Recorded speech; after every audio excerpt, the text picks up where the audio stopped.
ओमराजे निंबाळकरांसंदर्भातली बातमी आहे। निष्ठावंत मानले जाणारे खासदार ओमराजे निंबाळकर यांनी साथ सोडल्यानंतर पहिल्यांदाच उद्धव ठाकरे धाराशिवमध्ये जाहीर सभा घेत आहेत। आज परभणी धाराशिवच्या दौऱ्यावर आहेत उद्धव ठाकरे।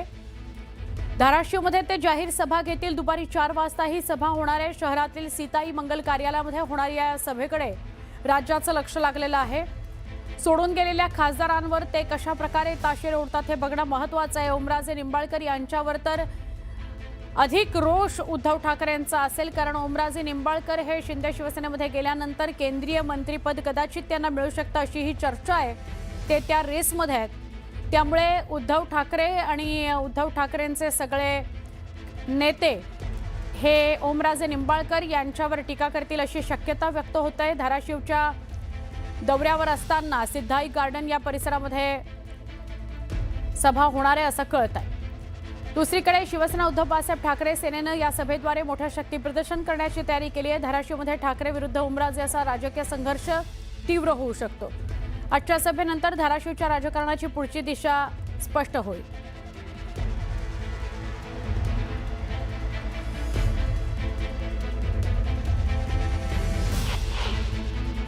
निष्ठावंतांची बिरुदावली मिरवणाऱ्या खासदार ओमराजे निंबाळकर यांनी शिवसेना गटात प्रवेश केला। त्यानंतर ओमराजे निंबाळकर यांच्याच मतदारसंघात आज उद्धव ठाकरे यांची गर्जना होणार आहे।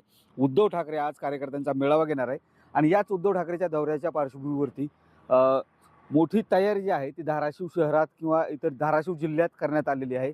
हेच सिद्धाई मंगल कार्यालय आहे ज्या ठिकाणी उद्धव ठाकरे यांचा कार्यकर्ता मेळावा भरणार आहे। आपण बघू शकतो की ही धाराशिव शहरातलं सिद्धाई मंगल कार्यालय आहे। या परिसरात जर आपण तयारीचा एक आढावा घेतला, हा आढावा घेण्यासाठीच आपण या ठिकाणी आहोत, तर सगळी जर परिस्थिती बघितली की भगवे वातावरण जे आहे ते भगवमय या सगळ्या ठिकाणी करण्यात आले आहेत। रस्त्याच्या दुतर्फा महामार्ग असतील किंवा शहरातली मार्ग असतील तिथं जागोजागी स्वागताचे फलक उद्धव ठाकरेंचे आहेत, तर काही झेंडेसुद्धा उद्धव ठाकरे यांच्या स्वागतासाठी ठाकरे सेनेच्या शिवसैनिकांना लावला। तसा धाराशिव जिल्हा जो आहे तो ठाकरेंचा बालेकिल्ला म्हणून पाहिला जातात। 2 आमदार आणि 1 खासदार धाराशिव जिल्ह्यात ठाकरे सेनेला निवडून दिले होते। मात्र उद्धव ठाकरे यांचे निष्ठावंत म्हणून गेले अनेक वर्ष राजकारण करणारे किंवा निष्ठावंतांची बिरुदावली मिरवणारे ओमराजे निंबाळकर हे शिवसेनेत गेले आणि उद्धव ठाकरेंना मोठा धक्का बसलाय।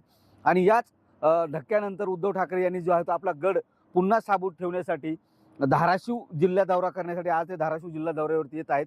इथं बघायला त्या दौऱ्याचं नियोजन आमदार कैलाश पाटील असतील किंवा नंदुराजे निंबाळकर करत असेल किंवा प्रवीण स्वामी करत असेल।